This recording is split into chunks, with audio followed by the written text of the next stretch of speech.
Cerita nyata, jadi memang mulai dari ini cerita tentang dunia pertanian ini dulu ya. Soalnya memang Kang Min ini kan kronologisnya, beliau ini kan tadi kan mengambil bambu tumpang sari. Memang tujuannya itu untuk gejik jagung, intinya ke situ. Untuk membuktikan apakah bambu tumpang sari itu kalau dibuat gejik untuk ditanami jagung itu ada perubahan.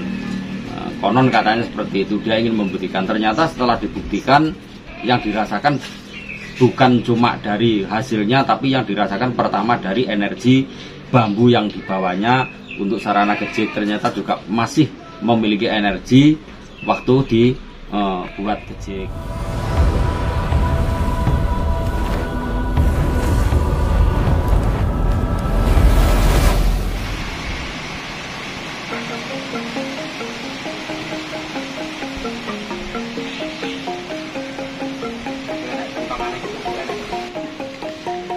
Assalamualaikum warahmatullahi wabarakatuh. Selamat berjumpa kembali sedulurku semua, pecinta bambu unik seluruh Nusantara. Berjumpa lagi dengan kami di Bambu Wengker. Semoga sedulur-sedulur semua selalu diberikan kesehatan dan dimudahkan segala urusannya, Allah amin. Di kesempatan kali ini kami dari Bambu Wengker tidak membolang, tapi lagi bersantai atau jagongan istilah Jawanya di Gazebo Bambu Wengker.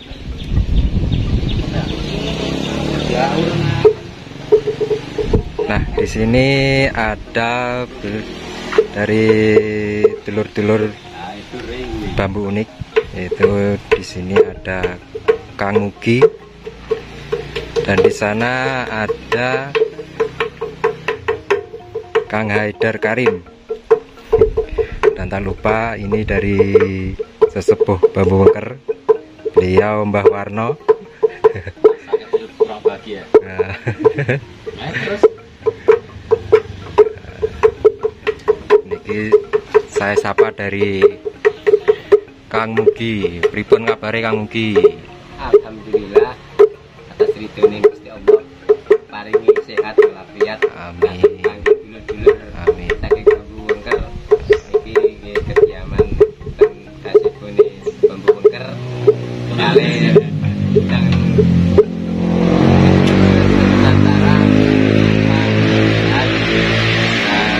dulur saking Nusantara pinaringan sampeyan Kang sehat walafiat, amin ya. Amin amin. Nah, Jadi dulur ngumpul kabeh kanca-kanca dulur-dulur Bambu Wengker silaturahmi. lagi santai. Dan beliau ini dari Kang Mugi mempunyai channel YouTube yaitu Andap Asor Channel, bener ya? Ada Pasar Channel Dan bagi sedulur-sedulur sedulur nggih, monggo jangan lupa untuk selalu dukung channel Andap Asor Channel ya, biar kita menambah saudara sedulur,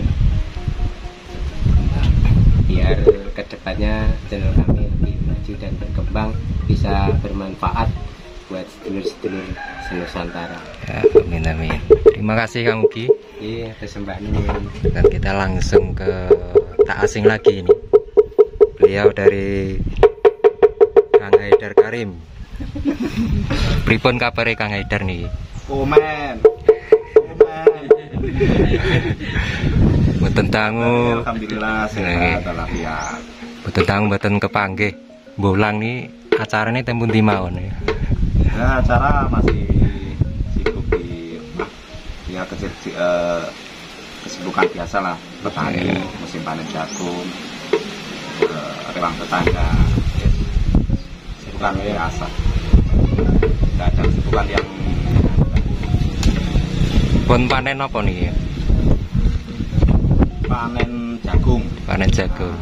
Rata-rata di desa ini musimnya panen jagung. Dan beliau dari Kang Haidar Karim ini juga mempunyai channel ya sedulur. Channelnya apa Mas Haidar? Channel saya Haka Budaya. Haka Budaya. Buat sedulur semua pecinta bambu unik Nusantara. Ya meskipun sekarang saya jarang berkecimpung di dunia bambu unik karena kesibukan dan urusan-urusan yang lainnya. Saya gitu tugasnya resep museum toh. Jangan lupa didukung juga channel saya Haka Budaya. Di situ dulur-dulur bisa melihat hiburan tentang dunia wayang kulit. Oke. Sekarang kita tadi habis bersih museum. Ya kadang ya kalau ada kesempatan nanti insya Allah ikut pulang lah. Tetap jadi tim bambu wengker, tetap ikut pulang, tetap menyapa sedulur pecinta ini semuanya. Oke, terima kasih.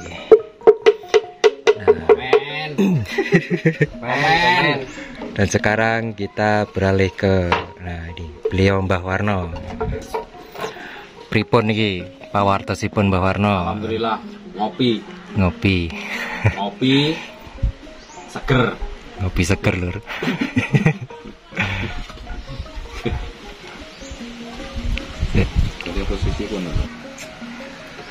Oke sedulur, memang hari ini kami dari Bambu Wengker tidak lagi membolang. Maksudnya belum sempat membolang. Bersih museum. Masih bersih-bersih di museum dan juga aula. Di sini masih santai-santai, bar resik-resik lur. Ngopi, jagongan, nah, tingwene ya ono. Jangan lupa komen, bolo-bolo dulur bambu unik, BPC Bambu Wengker komen, ra komen kaku lambene. Mungkin mau menyapa dulur-dulur Mbah, dari mana saja Mbah?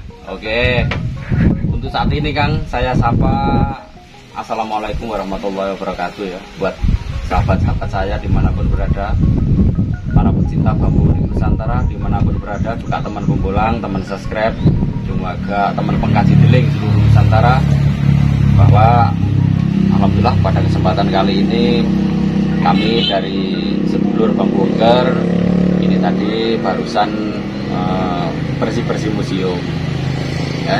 Soalnya alhamdulillah nanti malam itu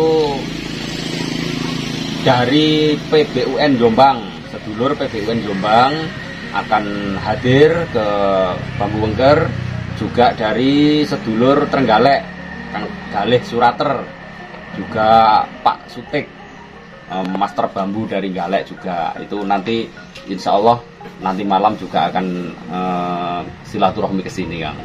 Jadi karena memang sudah beberapa bulan ini ya museum kotor ya tadi ya, sampean sendiri kan sudah lihat wis kotore wis ora minta ampun lah. Itu kan nggak enak tadi ya, sini tadi bersih-bersih, sampean kesini saya suruh bersih-bersih, alhamdulillah nanti bisa buat duduk-duduk ya, sekalian buat ngobrol lah nanti, mungkin membahas tentang dunia bambu, nggak tahu apa yang diinginkan sedulur-sedulur nanti untuk nanti malam lah yang jelas. Ini persiapan untuk tempat. Oke. Yang penting jangan dulur-dulur ya, jangan lupa komen ya, gak komen awas. Maaf dulur ya, bercanda, tapi ya serius dulur ya, karena ini memang dunia bambu. Di sini kan banyak macamnya dulur ya. Memang kentongan ini bambu ori dulur ya, suaranya nyaring. Ini sebagai simbol lambang panggilan. Nah, kalau untuk memanggil sedulur-sedulur mungkin enak gitu. Nah, ini hadir ini sedulur-sedulur. Pakai alat tradisional ya Mbak? Ya, Rengori. Kentongan. Ya mungkin ada lagi yang dipertanyakan, santai-santai aja. Bose ini bose. Mungkin dari Kang Haka pripun nih?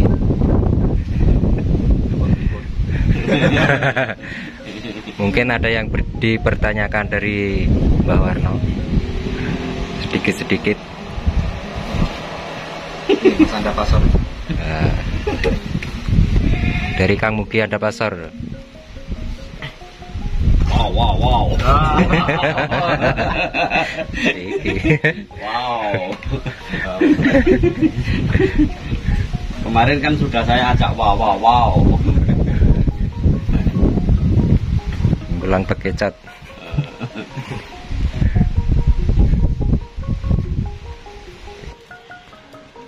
Oke sedulur, tadi bincang-bincang hanya untuk sekedar hiburan sedulur. Tapi kami dari Bambungker terus menyapa dari sedulur-sedulur dimanapun Anda berada. Pokoknya tetap kompak selalu, tetap semangat. Dan di sini saya akan bertanya serius ya tentang dunia bambu. Mumpung di gazebo atau di tempatnya Mbah Warno, mungkin dari Kang Mugi ini dulu kan pernah ikut membolang. Nah, terus iya. Ya sedulur, dulu kan Kang Mugi ini pernah ikut membolang ya di konten Bambungker. Kalau nggak salah itu di wilayah Kismantoro ya Kang Mugi ya. Kismantoro. Kismantoro lingkungan Bideng. Nah, Jadi enggak dulu ya, ini cuma bercanda. Itu ada dua wilayah ya, wilayah Kismantoro. Terus terus saya mengajak Kang Bideng. Nah iya. Suarane Cedok ulo. Nah, dhisik iku ngeten dulu ya. Dijak Kang Min bolang neng Kismantoro. Lah terus Kang Min ganti takjak bolang ning Bideng. Lah bareng marah-marah ya. Terus apa ya? Cek. Aku nggak karo-karo bete. Pojok ben terus nani. Lah cerita terus ya Kang Min lho. anu Kang Mugi, mungkin dari pembolangan apakah pernah bertemu sesuatu atau ada hal yang asik atau gimana gitu? Ini ngeten Mas. Dulu itu pernah saya dijak bolang ya, kata ya mencari ya, saya juga ikut mencari tapi belum paham betul ya tentang bambu bongker atau bambu unik, itu belum paham ya saya sendiri. Ketemu sesuatu bambu. Nah, bambu itu waktu saya mau potong ya, mau saya ini panggilkan Pak Min atau Pak Haikal Karim, ini menjadi ular Mas. Jadi saya itu bingung kok tadinya bambu, setelah dibawakan alat itu menjadi ular. Lah ini saya solusi penasaran sama Pak Min lah, akhirnya saya ini tadi kesini kok nggak pernah bolang itu ya, ternyata Pak Min tuh masih ada kesibukan, yaitu di musim hari ini kan musim panen jagung itu, ternyata seperti itu. Dan saya sendiri itu mulai suka atau cenderung pengen membolang gitu loh. Nah ini silaturahmi ke tempatnya Mbah Warno, juga adminnya Bambu Wengker Mas Haikal Karim. Pengen ikut bolang lah. Nah, ini kan sudah ada bambu-bambu yang di sini. Terus kelanjutan untuk ularnya tadi gimana? Terus kelanjutan dari ular itu gimana Mas Puji? Mas Puji. Aku jenenge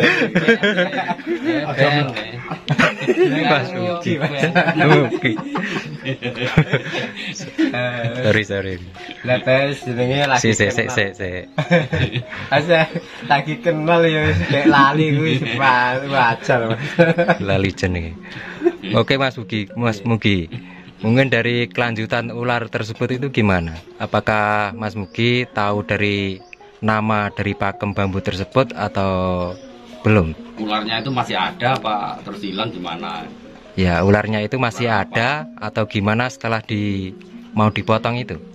Ya begini Mas, itu waktu saya ketemu itu bambu itu, pakemnya itu belum tahu bambu apa, itu belum tahu kan, baru pertama kali diajak bolang ya sama Mas Haikal Karim. Saya tahu itu, terus saya manggil Pak ini Mas Haikal Karim, ketemu bambu, kayaknya bambu itu bagus lah, aku kan bilang begitu. Tapi kok setelah dibawakan itu menjadi ular. Nah waktu menjadi ular itu kan saya ini ketemu Pak Min lagi kan beda ya, beda agak geser. Pak Min yang sebelah kanan, nah saya agak etan mas. Di rumpun satunya gitu ya. Waktu ke situ lagi, nah bambu itu ada, tapi bambunya itu likari ular itu. Oh iya. Dan sama disarankan sama Mas Haikal Karim, nah, kalau memang itu bambunya dilikari ular ya berarti tidak usah dibawa, belum dikasihkan lah, katakan seperti itu. Jadi nggak jadi dipotong ya? Ya nggak jadi dipotong, dan akhirnya itu mendapatkan bambu yang lain, dikasih bambu yang lain. Iya. Seperti itu mas. Oke. Diopernya nomor ini pertanyaan itu wow. Sambung. Nah ini yang diajak Kang Mugi waktu pas mau motong bambu kok ada ularnya. Ini ceritanya gimana nih Mas Haidar Karim? Cocok ya. Sebenarnya bukan dia yang ngajak, saya yang ngajak dia untuk boleh. Oh iya. Awalnya baru merintis channel, terus saya ajak boleh. Terus tapi secara basic dari basic Mas Mugi ini juga suka dengan dunia bambu ini. Iya. Jadi seperti itu, dia ikut dan juga semangat. Tapi pokoknya sekali masuk rumpun itu dia itu udah mencari, pokoknya nyari. Jadi belum tahu pakem ya, pokoknya nyari. Nah apa nanti ditanyakan seperti itu. Kalau soal ular itu tadi, saya awalnya nggak tahu, saya kan dia kan mencari. Jadi setelah saya dikasih tahu, saya samperin. Secara pakem itu saya kurang jelas. Tapi yang jelas sudah dililit ular. Saya kan mundur halus. Alon-alon. Jadi mundur alon-alon. Enggak jadi motong ya. Saya juga tidak ingin mengetahui secara detail pakemnya. Ular apa itu? Ular hijau. Ular hijau. Pokoknya kalau ketemu ular saya lebih baik menyingkir. Kalau secara kan biasanya diguyak itu Melayu. Itu masih di situ, masih bertahan di situ di tempat. Halus ya. Saya akhirnya ya dapat apa itu. Ya enggak istimewa banget, cuma ya kecil-kecilan dapat lah. Saya lupa. Kalau soal ular itu ditanya. Saya sama juga. Oke, terima kasih Kang Mugi sama Kang Haidar Karim. Nah ini jadi sesuatu pertanyaan yang gimana ya, yang sangat serius bagi saya lah. Mungkin saya tanyakan kepada beliau Mbah Warno. Nah, saya Mbah Warno niki saya mau mempertanyakan dari cerita-cerita tadi dari Kang Mugi sama Kang Haidar Karim tentang bambu yang dililit ular. Nah itu ada cerita menariknya bagi saya. Apakah ada sesuatu di bambu yang dililit ular itu tadi, atau bagaimana menurut dari Mbah Warno? Gini Kang, ya sesuai dengan cerita ya barusan yang diceritakan oleh Mas Mugi sama Kang Men ya, itu tadi memang sebenarnya sudah banyak sekali ya bambu-bambu itu yang memang benar-benar ada, dan fakta yang terlilit ular itu memang ada. Jangankan kok saya sendiri sudah berulang-ulang kali, mungkin ratusan kali lah saya melihat bambu unik itu yang terlilit ular. Seperti dulu pernah saya ya kejadian itu ya sama ular hijau tapi besar. Waktu itu saya bolang kopdar itu sama sedulur Gresik sama Surabaya sama Lamongan kalau nggak salah, itu Tuban, iya Mbabat itu bolangnya di Lamongan. Nah pada waktu saya masuk berdua sama teman saya itu yang Lamongan, itu bambu itu padahal sudah dipotong, jadi tinggal sekitar 40 sentian lah, itu nggak ada. Jadi tengahnya itu bersih, nggak ada sama sekali bambu yang tumbuh.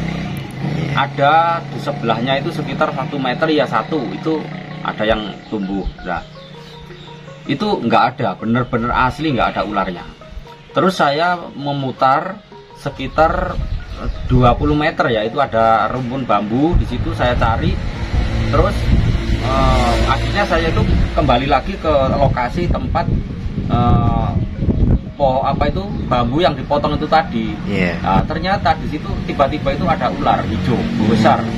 Gitu ya, mungkin sekitar kalau diameternya itu besar ya, mungkin segini separuhnya ini, besar sekali memang. Ularnya tersebut, Mbak? Iya, ular tersebut. Ya segini lah, ada segini.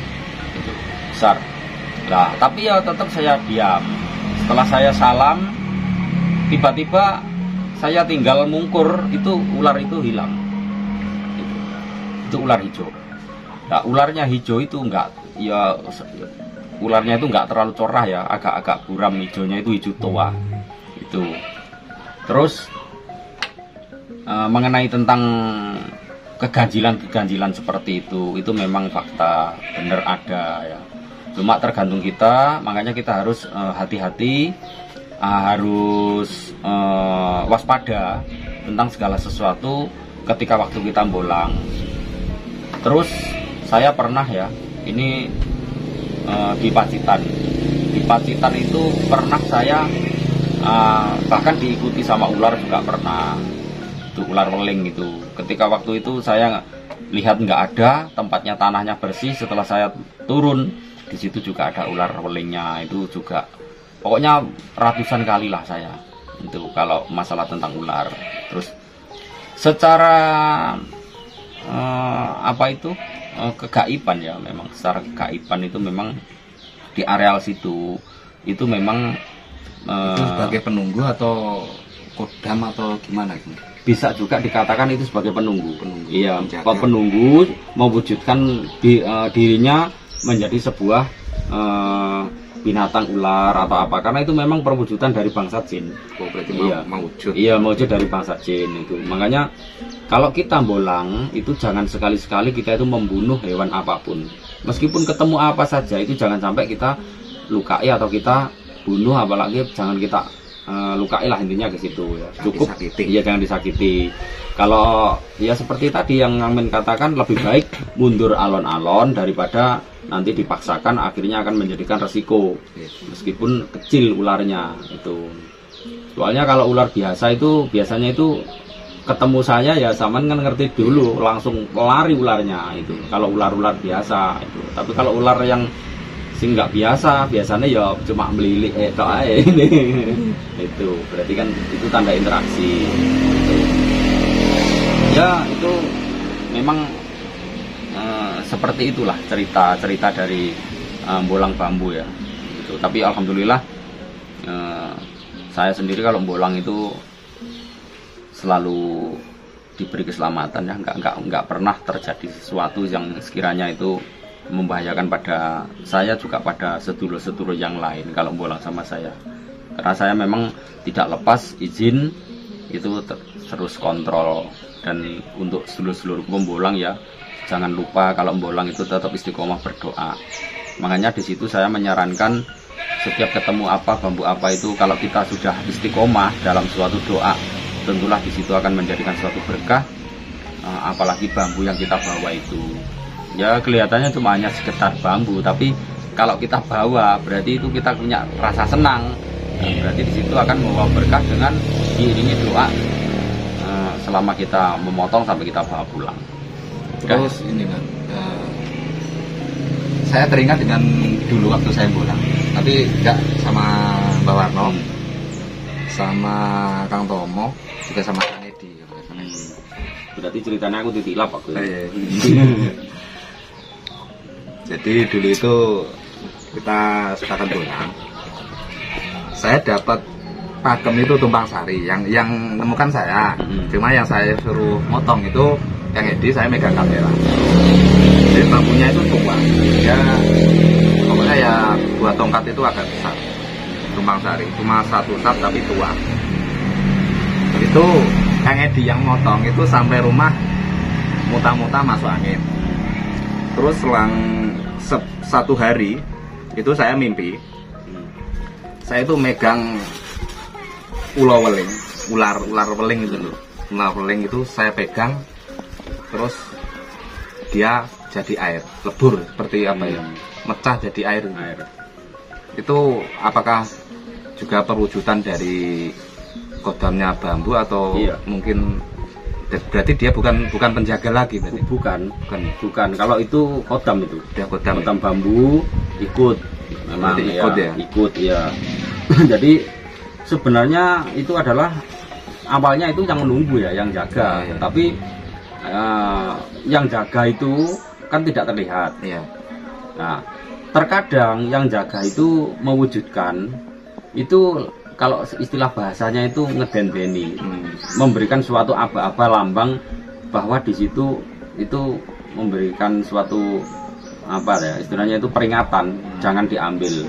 Cuma terkadang kan para pembolang itu kan memang nggak mengabaikan masalah itu, ujungnya ya tetap diambil. Awalnya kita selalu berpikir positif lah, nggak berpikir neko-neko. Tapi ya benar-benar kejadian deh. Jadi ya mengalami sendiri seperti itu. Ketika waktu nekat diambil, penunggunya itu masuk. Masuk ke dalam bambu itu. Secara gaib ya, jerat masuk, akhirnya terbawa pulang. Nah, setelah sampai dibawa pulang, disitulah mulai terjadi interaksi yang kedua.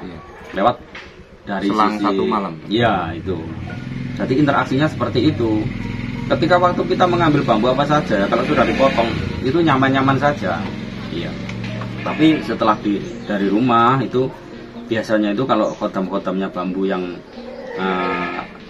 sok usil itu seperti itu, pasti akan menemui atau gimana lah intinya. Makanya di situ kan harus dinetralisir, didoai itu supaya hal yang negatif itu tetap tinggal di rumpunya, yang positif tetap kita bisa pulang, maksudnya gitu. Ya, penetralisiran itu sangat penting. Sangat penting dan lebih penting lagi harus mantap. Benar. Dulu kan yang motong Kang Edi. Jadi yang motong saya itu maaf dulu. Itulah dulur ya. Awalnya kita itu cuma kejadian, tapi ada sisi baik yang bisa kita ambil bahwa dalam perbicaraan kali ini pokoknya selalu berpikir positif dan istilahnya tidak menggampangkan lah dalam hal pembolangan seperti itu. Nggih. Pun monggo lanjut nopo ditutup. Wis mboten napa-napa terus saya sak sire sampeyan kok tak ketokane sing sekirane. Nah, gini Kang Men. Tadi kan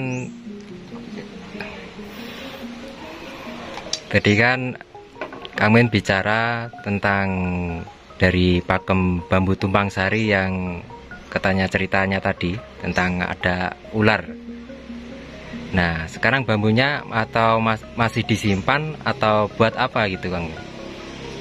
Ya, sampai sekarang masih saya simpan, masih terawat.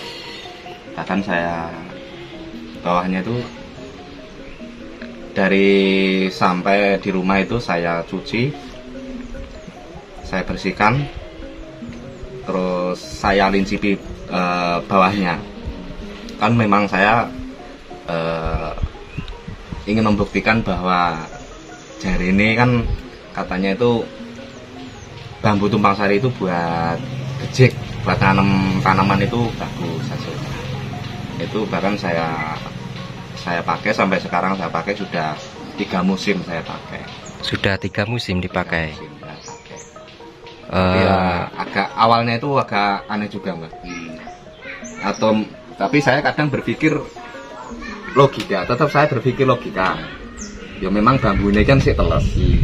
Di bawah pun berat.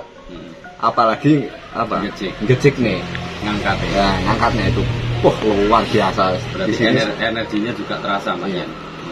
Pokoknya itu sampai kira-kira itu sudah dapat setengah kedok. Kedok iya apa bosone? Ya kotak. Separuh lahan.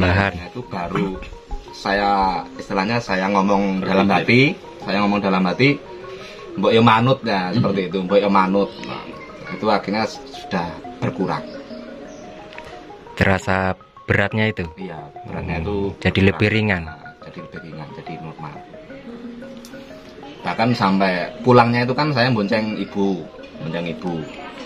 Itu kan yang bawa ibu. Gejek kaya ngene, abot yo dinggo. Oh. Jadi ibu saya sendiri tuh bilang seperti itu. Merasakan. Iya. Padahal itu kan orang tua. Iya. Ya. Jadi dibawa pun sangat berat. Tapi alhamdulillah setelah itu sekarang ya sudah mapan lah. Netral. Sudah mapan. Kalau untuk hasilnya gimana Kang? Untuk pembuktian tadi Kang, selama 3 panenan ini kan, Ya, kalau sedikit hasil banyak apakah ada perubahan? tetap ada perubahan, tapi kembali lagi kita kan ke ikhtiar juga. Iya. Ya. Jadi kita tidak percaya pada barang, Iya. tapi kita juga Kembalikan pada Allah kembalikan segalanya. semua kembalikan pada Allah. Di situ juga kita berikhtiar tentang pengolahan tanahnya, Iya. pemupukan juga. Tapi ya selama saya ngolah lahan itu kan istilahnya ya pengolahannya wajar-wajar lah, nggak Iya. begitu pupuk ya sewajarnya, sewajarnya, tapi hasil bertambah lah. Ya Jadi nggak begitu jadi wokeh ngono ya enggak, cuma kan ada Perbedaan. perubahan. Yang sakmene saiki sakmene kan ada perubahan lah seperti itu. Ya, luar biasa sedulur. Itulah tadi sedulur ya. Ya mungkin sedulur-sedulur ya. Ini cerita nyata. Jadi memang mulai dari ini cerita tentang dunia pertanian ini sedulur ya. Soalnya memang Kang Min ini kan kronologisnya beliau ini kan tadi kan mengambil bambu tumpang sari. Memang tujuannya itu untuk gejik jagung. Intinya ke situ. Untuk membuktikan apakah bambu tumpang sari itu kalau dibuat gejik untuk ditanami jagung itu ada perubahan. Konon katanya seperti itu, dia ingin membuktikan. Ternyata setelah dibuktikan yang dirasakan bukan cuma dari hasilnya, tapi yang dirasakan pertama dari energi bambu yang dibawanya untuk sarana gejik. Ternyata juga masih memiliki energi waktu dibuat gejik. Itu tangan merasa berat, itu secara logika. Terus mertuanya, ibunya itu pun juga bisa merasakan. Bahkan dia juga bertanya tadi, wong gejik kayu sakmene kok abot. Nah, itu kan berarti itu orang tua tidak berbohong. Nah, di situ. Tapi alhamdulillah akhirnya bisa ternetralisir, sudah menjadi normal dan sudah 3 kali yang ya ini ya digunakan ya. 3 musim. Yes. Semoga bermanfaat lah itu nanti untuk kedepannya. Mungkin like kurang gede mana aku sok golek nih. Ben luwih mantep ya Mbak. Iya, bawaan kan siap golek gede. Berarti kan saya mendengar cerita itu, baru saya berkeinginan untuk mendapatkan bambu tumpang sari yang tua. Ini selang berapa minggu nggak sampai itu dapat, dikasih lah. Dia dapat yang tua itu ya energinya yang luar biasa. Ini yang motong sendiri. Yang motong sendiri sampai rumah ya mutah-mutah itu. Ya sebenarnya cerita seperti itu kan sudah sering terjadi tuh Kang. Iya. Ketika waktu saya ajak bolang kan memang seperti itu rasanya. Tapi ya jarang lah kalau biasanya Beda. Kalau bolang sama Mbak Warno ya tetap beda. Tetap beda Mbak. Mungkin energi tetap nggak langsung efek. Soalnya kan sudah ini semua ternetralisir secara sendirinya. Jadi gitu kita pas bolang nggak sama Mbak Warno, cuma beberapa orang, tapi tim gabungker cuma nggak sama Mbak Warno. Jadi ya ada ceritanya, asiknya juga ada, cerita mistiknya juga ada. Yes, pokoknya itulah dalam dunia bambu unik ya. Ya nggak sembarangan lah intinya, meskipun cuma sekedar bambu ataupun pakem-pakem yang mungkin disepelekan lah ya. Iya. Karena memang artinya karena dunia bambu unik itu kan memang ada kajian healingnya, filosofi bambu unik gitu. Jadi kan setiap bambu itu memiliki pakem, pasti di situ bisa dikaji. Makanya kajian itulah sebenarnya yang menjadikan suatu energi pada kekuatan pikiran manusia. Di situ akan menemukan titik-titik hal yang positif, tapi juga ada yang negatif. Itu semua itu tergantung pada yang menyikapi tentang dunia bambu unik. Ya, semoga dengan adanya kajian bambu unik di Bambu Wengker itu setidaknya bisa menjadikan suatu pemahaman hal yang positif buat sedulur-sedulur lah, khususnya pecinta bambu unik. Oke Kang, cuma itu aja Kang, cukup Kang. Oke. Oke sedulur, demikianlah tadi perbincangan singkat dari kami. Semoga menjadikan suatu manfaat. Kita ambil segi positifnya. Terima kasih yang sudah menyaksikan. Kurang lebihnya kami dari Bambu Wengker mohon maaf. Wassalamualaikum warahmatullahi wabarakatuh. Salam Rahayu.